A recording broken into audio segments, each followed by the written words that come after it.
Yo, it's your boy, Skinny Pete, from Bridging the Geekdoms, and I'm here with my own solo podcast called Gaming Corner, with your boy. Probably not with your boy, but we'll have it there. So, it's gonna be mostly a gaming podcast. I want to do, like, different news, different stories. I want to start writing a little bit more, doing, reviews, top 10s, my views on different things with gaming, but it's gonna be a mostly gaming-oriented podcast. So, we'll see where it goes from there. So, yeah, it's gonna be pretty cool. Maybe I'll have a couple guests every once in a while, but it's gonna be probably mostly me by myself. Anyway, let's move on to the first topic. It's free stuff. You can get free stuff from different subscriptions like PlayStation Network, Xbox Live. I'm pretty sure like just different giveaways that games are doing and stuff like that. So we'll do it from here. We got games with gold. Xbox One, you can get Assault Android Cactus, all for the month of July. Then you can get Death Squared from July 16th to August 15th. For the 360, which is also backwards compatible on the Xbox One, you can get Virtua Fighter 5 Final Showdown for the first half of July, July 1st through the 15th. And then Tom Clancy's Splinter Cell Conviction for the other half of July, the 16th through the 31st. Now with games with PlayStation Network, the PS4, you can get Absolver, Extreme Exorcism, which is a cross-buy between PlayStation 4 and PlayStation 3. Heavy Rain, which is a great game. I would recommend that game to anybody. It's that kind of good. And then we also have Space Overlords, which is another cross-buy. For PlayStation 3, we have Extreme Exorcism, obviously. Rayman 3 HD, so if you're a fan of Rayman, it's a pretty okay game.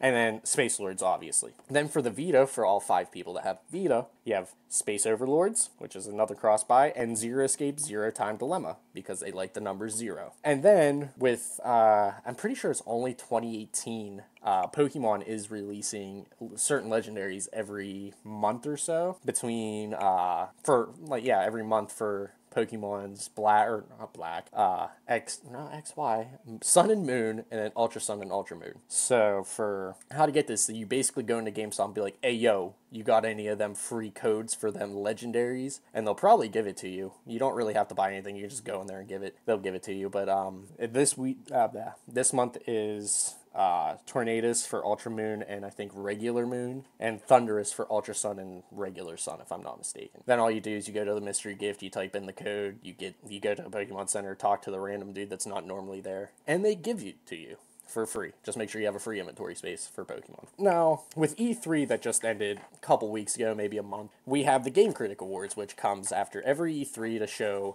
what was best in the show. So, for the best of show nominees, Resident Evil 2 won, and I don't necessarily agree with this pick. I honestly would have said, what's it called? I can't think of it. Anthem should have won. It's been a good game, or even Cyberpunk should have won that one. Resident Evil 2 was just, oh my god, Resident Evil 2 was such a good game. Let's ride the nostalgia point of it. So, I guess. Best original game was won by Dreams. I didn't see too much on this, so, I would have picked Days Gone. Yay! Headset's ready. Woo! Only 35 minutes after I plug it in. But anyway, the Dreams one, I would have said Days Gone, but again, I didn't see too much on Dreams, so it could have been good. I don't really know. For best console game Spider-Man won. I can't really argue with it. I would say that. Maybe Odyssey should have won that one, but I agree. Spider-Man looked really good with the, I do believe they revealed the Sinister Six, but they didn't reveal the sixth person, so the Sinister Five. I agree with it. I thought that was a really good trailer. Best VR, honestly, I can give 2 shits less about VR. I'm not, it is what it is. Best VR games, Resident Evil 7, come at me. I don't really care what I just like Resident Evil 7. So, Tetris Effect won that one, I guess. But it is what it is. Best PC game, Anthem won that one. I agree. Anthem should have won a lot more than it actually did. Best hardware, Xbox Adaptive Controller won it. I guess, again, that was another one that it was okay. Hardware isn't really revealed at E3. It's more for the games, but cool, I guess. Pokeball Plus could have won it. There's the only 2 that I really cared about. Best action game. Anthem won that one, but I watched Battlefield 5, and Battlefield 5 should have won that one. Just because it's Battlefield 5. Like, Battlefield 5, well, I mean, Battlefield in general it is a quintessential action game. Like it's war at its peak. And if I'm not mistaken, it's World War II for Battlefield 5. Don't quote me on that. I don't have anything up in front of me for it. But like it's the game everybody wanted. It's World War II. We're going back to it after, you know, not returning since the early 2000s. But Battlefield 5 should have won it. All that said, best action adventure game, Spider-Man again. I agree with that one. Spider-Man, I'm really looking forward to the game. I hope hopefully it doesn't suck. It would be cool if it didn't. I'm hoping it doesn't, but with games like Spider-Man where you can kind of free roam, there's only so much you can do with being a superhero. Like it's like kind of like GTA, but you're the cops. So you can't go around shooting people. Well, L.A. Noire was basically GTA, but you're the cops. It's something weird. Like I'm gonna go around trying to attack civilians just because you can only web swing around the city for so long before you're like, nah, I'm bored with this. So I mean, Odyssey could have won it. I'm really looking forward to that game too. That's going to be a great game. I'm a huge fan of the Assassin's Creed series. Maybe next episode I'll do something with the Assassin's Creed series, or I've been flirting around with the idea of doing a Let's Play of Fallout. That would be cool too. I don't know. This is still kind of a work in progress. This is the beta episode after all, so, you know, it is what it is. Best RPG. I mean, we're going to act like Kingdom Hearts 3 wasn't going to win this. I mean, that game's been rumored to come out for years. So, I mean, it's great that we actually have a release date for February of 2019. It'll probably get delayed because it's Kingdom Hearts, but, you know, it is what it is. Then for Best Fighting Game, Super Smash Bros. Won that one. That's another no surprise. I love Smash Bros. I used to play it somewhat competitively, so it's pretty cool. I'm really sad Waluigi didn't get into the game. He's the only character who hasn't made it. And we didn't get Goku, damn it. Goku should never be in Smash Brothers. Again, come at me. Racing games. I don't really play racing games, so, I mean, Forza Horizon 4. It looked nice. It looked really pretty, but, again, I'm not really into racing games, so it is what it is. Best sports games, FIFA 19. I mean, it's the same thing as FIFA 04 or whatever, but with better graphics and an updated roster. It doesn't really matter. So, I mean, that's to say, I mean, I used to play sports games a lot, but now it's just, why would I spend $60 for a game that's not really giving me anything new? You can release an update, give me the $25 update, give me updated graphics, updated rosters, throw in some stuff, and, you know, I won't complain about paying $25 instead of paying $60 every year, and then release a new sports game like every 5 years. That would make more sense, and, you know, it'd probably make people happy, but the gaming industry. Best strategy game, Total War 3 Kingdoms. It looked, I agree with that one. It looked really nice. I haven't played a good strategy game since, like, XCOM. So, I mean, it's another love-hate relationship type thing with strategy games. Best family social game, Overcooked 2 won that one. Which Overcooked was a great game for what it is. It's really fun. I'm a huge fan of Lego games, so I think Lego games should have won that one. And anybody who listens to Bridging the Geekdoms, you're probably like, he's saying that because it's DC. No, I like all Lego games. I started with Lego Star Wars 1, fell in love with it ever since, and between me and my girlfriend, we own every single Lego game. So let's not say because it's DC, because I actually really enjoy the Lego Marvel games and the Jurassic World games. And Star Wars, obviously. But that's neither here nor there. And I'm a huge Pokemon fan, so with the first Pokemon game coming to console, it's kind of like Pokemon Go, but not really. But that's another one I'm really looking forward to. So that one could have very easily won too, just depending on my mood for the day. I could have picked either of those. Best online multiplayer, Battlefield 5 won that one. I would have expected the Division 2 to win that, personally. I don't see why it wouldn't have, other than the fact that the Division 1 wasn't all that great of a game. I didn't think it was. I mean, I got maybe 3 or 4 hours in, and I was like, I can't do this anymore because no one else is playing. So, I mean, that or Call of Duty. I expected Call of Duty to maybe win that one too, just because it's Call of Duty. Best independent game, Ori and the Will of Wisp. I guess. I mean, I'm not really. I do play indie games every once in a while, but I don't really I don't feel like that should be given an award. Like, oh great, you made a game. Thousands of people make games every day. Like, it doesn't really matter. Best ongoing ongoing game, Fortnite one, that's really no surprise. Fortnite has just been pooping on everything else with their battle royale mode, even like making PlayerUnknown's Battleground step down from the lawsuit they tried to pull against Fortnite for, I guess, copying their game, but they dropped it because I guess it was that successful, or they knew they wouldn't have a case against it. But later on in the episode here, I will talk more about Fortnite and Season 5, which came out a couple days ago, so I'll probably talk more about Fortnite there. I'll save it for later.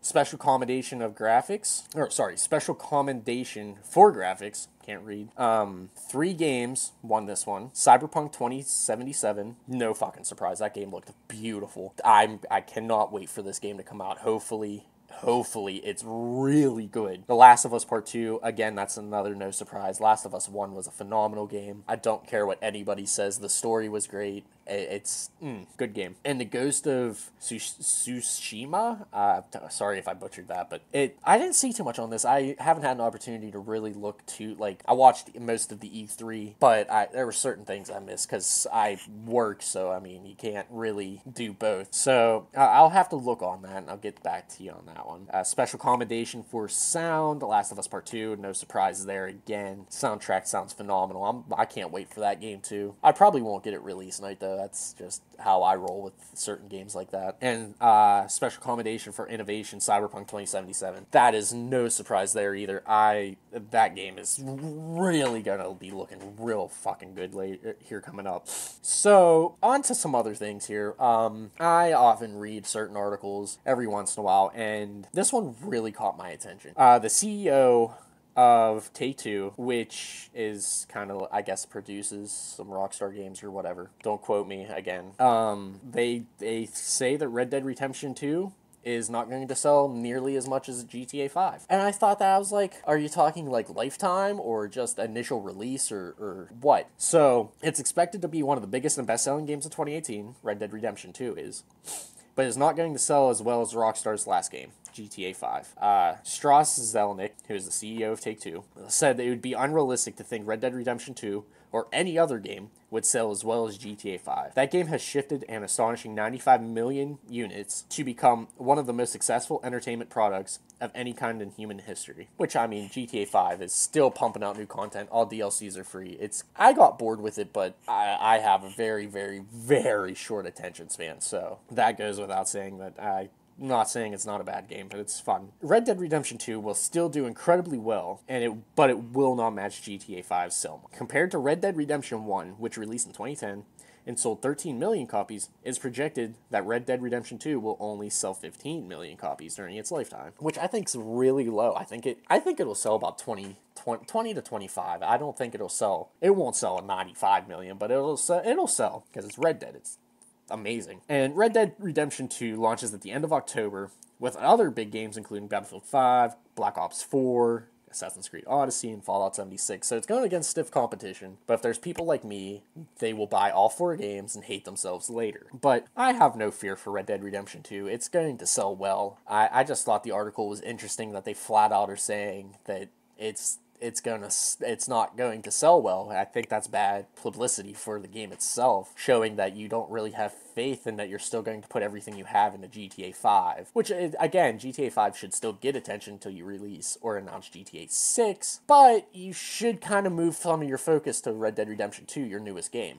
What do I know? I don't run a gaming company, so what do I know? Another interesting thing was I read that we don't have crossplay yet. Like, I guess I can't say I read it. I read an interesting article about it. But I was always wondering why. Like, it's 2018. We have Xbox to PC. We have Xbox to the Switch now with Minecraft and Rocket League. And I think Fortnite now, too. And I'm also wondering, like, what's stopping Xbox and Sony, or Sony and PC? Or I guess Sony and PC work because you can play Rocket League that way. But, like, Xbox to Sony. And I found an article on it, and I was reading it, and it stated, PlayStation PlayStation's statement on why there's no crossplay. Exposing what in many cases are children to external influences we have no ability to manage or look after is something we have to think about very carefully. That's Sony's excuse. It just looks like they're being user hostile and they're trying to overprotect themselves for nothing. Online you can't control anything. You already support online play. Why?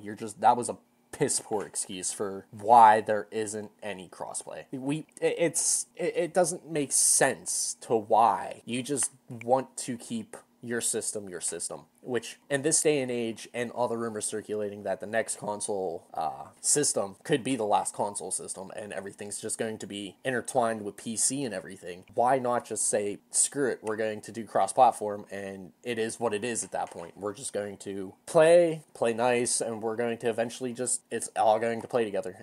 But Sony is just refusing to do it at this point, and it makes no sense at this point. So Sony, if you're listening, get your head out of your ass. You'll make more money. And with this podcast, I want to put certain articles on here that, we've all done, or something relatable or something interesting. So for this week, because I haven't decided on when I'm doing this, it might be bi-weekly, it might be monthly, probably bi-weekly. I'd like to get it on a every 2 week schedule. But I was sitting there, and growing up, The Sims used to be such a big game to play when I was growing up. From building houses to, just vicariously living through people that are way more successful than me. But it's very interesting to me to watch how I had to have one family that I seriously played the game with, and then there were other times where I'd build 15 porta potties around and make a house and just torture my Sims. So I sat down and I was thinking, it's interesting to know why people torture their Sims. So with this, I'm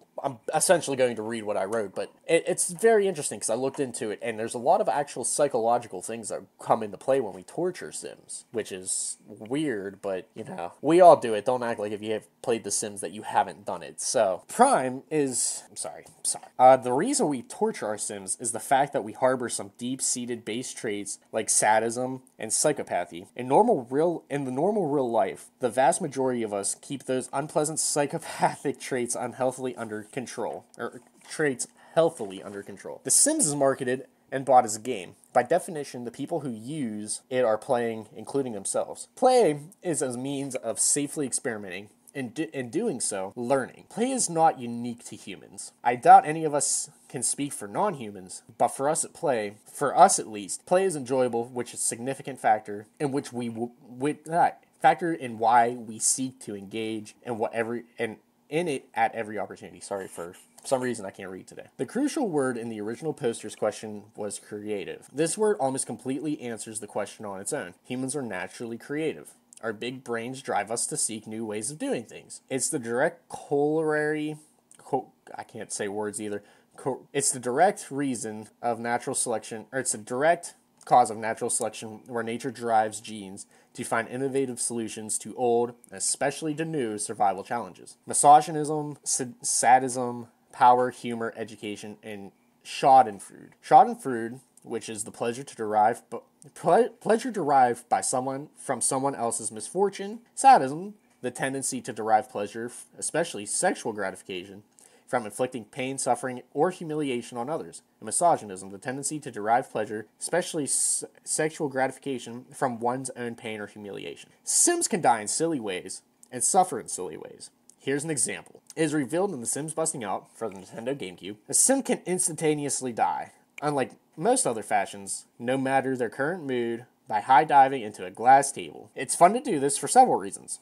One may not notice, but it is possible to dive off a diving board without a pool underneath. But they are bought separately, resulting in a slapstick performance of animation into the Sim face planting into the floor. 2. The Sim performs a suicidal dive into the glass, no blood, which could be a glitch, showing no physical animation, skipping to game lag as it suddenly spawns. The ghost of the Sim, the Grim Reaper, a memorial, and reactions from housemates. Or 3, either the game glitches or the developer's intent displaces the Sim to the closest non-glass occupied square.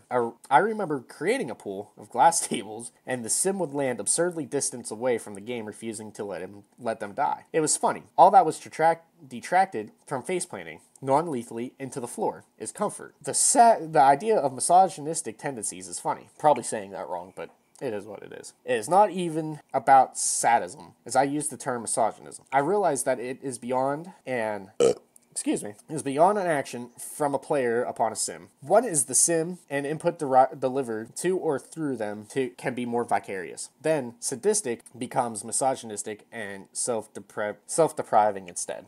In the vein, perhaps, the actions are some sort of defense mechanism against the kind of people who would mock the player for playing otherwise. The kind of people who ask, why care about a sim, as much as why murder torture sims? One does not laugh at the well-being of others, which is very interesting. We never do, actually. If you think about it, we actually hate people that do well, because they're not. We want to do well, too. Sims at success can also generate envy, making the player feel bad, which rolls back to, we don't want to see others do well. We want to see them do bad, because that means we could do better, which is a very interesting topic on everything. It actually generates a lot of interesting thoughts about people in general. One spends the majority of time caring for a sim. When a motive need is filled, nothing happens. It is not a bar to something, it's a bar from something bad happening. Someone else hinted that it's a learning experience, as someone I was talking to. I've certainly given a little heed to the notion of death by electrocution by an amateur attempt to repair an electronic appliance, but now that I've experienced it in The Sims, I'm sure it's a real danger, not including a fire hazard. I'd queue up actions for all Sims that I control when I realize the routine is interrupted by electrocution. It makes me learn the best laid schemes, oh mice and men. It makes me learn that it's bad for myself, but I kind of like watching it happen to The Sims. Including a fire hazard, The Sims 2 for the GameCube has a fire code violation meter limit. Not to say that other games don't have it, but it's a very big problem in this version. It's a furniture limiter. Too much furniture equals spontaneous combustion. Anywhere on one's fire code violating the law. Both a learning experience and humorous in its ridiculousness. One may as well ask why people like Cockaloodlandinus. I don't know what I was writing there. I was half awake, sorry. It's not about the fact that they're being tortured and or murdered, but what befalls them, like spamming them with ghosts of sim boos, scary interaction option until the victim relieves themselves on the spot, sways, and falls asleep before hitting the ground, lying a generic blue puddle of known origin simultaneously. So basically, we like watching other people be tortured for our amusement, because we as humans aren't meant to be successful. Like, we just aren't. We are very terrible beings, and we enjoy watching others' misfortune, which is basically what that huge thing said. Now, with some other news on the way, we got Project Scarlet, which is an Xbox project that could essentially be the very next system. And it's going to have a lot more power in it, I could say. Like, it's going to have, like, processors that are amazing. It's going to have graphics cards. It's supposed to be fully upgradable. It's supposed to be one of, like, this huge set of accessories. It's supposed to be massive. I haven't really had too much time to look into it. Like, I have, like, it's going to have 4K graphics. It's going to have 60 frames a second. And it's going to be upgradable. It was shown at E3, which is, I don't understand why. It's supposed to be backwards compatible with all these things. It's set to come out in 2020. It's supposed to be the PS5 by a year. There's not too much known about it, but it's interesting. I'm looking forward to it. So that's going to be something to look forward to. And then, like I said earlier, Fortnite 5 has come out yesterday, actually. Or, not Fortnite 5, Fortnite Season 5, sorry. So, with this, there's going to be obvious changes to the map. There's new weapon. I don't think there's new weapons. There might be a new weapon or two. There's new vehicles. There's all kinds of new stuff coming out. It's insane. So, there's all-terrain carts now, which are basically golf carts. There's now a desert on, I think it's is it Shores? Paradise Palms, sorry. I haven't played Fortnite in forever. There's new outfits. There's all kinds of stuff. It's insane. I'd recommend checking out the game. The game's fun. It's free. I mean, you can buy it for added bonuses, but there's nothing really. You can get away with not buying the game. It's great. It's a fun game. Me and Bob over Bridging Geekdoms, you know, my other podcast guy. It's a great game. We play it every once in a while. Now, this could come and go with various things. It could be Xbox news, or could be PlayStation news, Nintendo news. I just happen to find a lot on mobile gaming this week, so mobile gaming news. Pokemon Go is celebrating their 2nd anniversary this month, which happened a couple days ago, actually, when I was making the notes for this. From July 6th to the 31st, Pichu will have a higher spawn rate with a, so I think sunglasses. I know regular Pikachu has sunglasses, but it's going to have a higher spawn rate celebrating the, Pikachu's the face of the Pokemon Company. Yeah, you'll get a summer-style Pikachu, which basically has sunglasses and a straw hat. I know they have Squirtles coming out, like the cool Squirtle from the anime with the sunglasses. There's all kinds of stuff. I know there's Hoenn, Johto in there now. Articuno was, I don't know if it still is, a special raid. I know Zapdos is a special raid now. Celebi could be making an appearance this month. It'll be similar to Mew with a special research quest, so that's a thing that could be coming up in the game. And another game that I've been playing a lot, and I mean a lot, anybody that knows me I play this game almost every free second I have. Dragon Ball Legends, which is basically a really good fighting game for mobile, which it hasn't been out very long. You can jump into it and you're not too far behind. But basically, you go and it focuses after the Tournament of Power, and Shallot, which is a new Saiyan, is awoken by future Trunks and has no memory of who he is or where he came from or anything like that. So the game revolves around getting him back to his timeline or, finding out who he is and stuff like that. There's the new update that came out. It released the Frieza storyline, which is, the game's going in order. At first it had Raditz, and then it had Nappa and Vegeta, and then it had Ginyu, and now it's on Frieza, and I'm pretty sure they're moving into the Android Saga next. But this update had the Frieza Saga. You can get all of his base forms in a summon, all kinds of stuff. More missions focusing on getting soul boosting, which makes your character stronger in the game. It adds new characters. It added Masenko Gohan shooting as Masenko. It added a new Piccolo. It added Ginyu, Frieza, all of his forms, and it added Cooler for some reason. I'm not sure why. Maybe because he's a Frieza race. I'm not sure. That could be it. But like I said, they're moving into the Android Saga. So with the update, their summons are weird. Their summons, since they're in the Frieza Saga, their summons move to the next saga. It's weird. But with this saga, or this update, they have Super Saiyan Vegeta, Super Saiyan Trunks, 2 different forms of Android 20, which is Dr. Gero, if you're interested. Android 19 got 2 forms. Short-haired Yamcha, which is the one that sucks. Yamcha just sucks. And then Future Trunks, which is just his base form. And honestly, I think the game, it's a good game. We're probably going to get, after this, I know it ends in 11 days, so whenever 11 days is, towards the end of the month, I think the 24th or 25th, we're probably going to see Cell appear in game, at least first form. We're going to get all kinds of that. We're going to get 17 and 18 in the game. I'm sure we'll probably get another TN. So, yeah, there's all kinds of stuff coming in that game. It's a fun game. Download it. It's another free game. It's really easy to pick up. You get good at it really quick. They do a really bad time of explaining, so you do have to have the wiki up at almost all times. But once you start learning, it gets very easy. But with that being said, I don't really have too much else for this episode. I hope you guys enjoyed it. Like, subscribe, listen.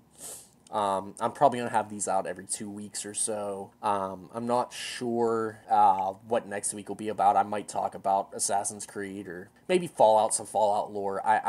I want to do some different stuff with this podcast. So let me know. Let me ask you a question. What game are you looking forward to coming out to in the fall, or coming out in the fall? Leave it in the comments below. Message us, put it in the group, Facebook group, facebook.com/Bridging the Geekdoms. That's our Facebook page. Podbean, we're on iTunes, Google Play. Follow us on YouTube. All of our podcasts are up there. Listen to our guys over at Nertalkalypse. Deej and Lane do a hell of a job. Deej's new show, Fandom Vibe, is really good if you're up for TV and movie news, or I think it's more movies news than anything. Listen to us at Bridging Geekdoms. We cover a lot. I know Bob does a couple, one-offs about music and stuff like that. He reviews a lot of stuff. I plan on doing a lot more in the gaming. I do want to write a couple more articles. I'll probably have some horror stuff on here too. Maybe I'll set up a separate thing like that once a month, covering just horror stuff, because I know Bob's not really into too much horror. But yeah, I mean, hopefully you guys liked it. I think it's new, it's interesting. It's something I wanted to do for a while. But keep a lookout. I might do some, Let's Plays and stuff like that. I've been flirting around with the idea. I'm not quite sure yet. But I'm done rambling, so hopefully you guys enjoyed. Like, follow, listen. See you guys in the next episode. Bye.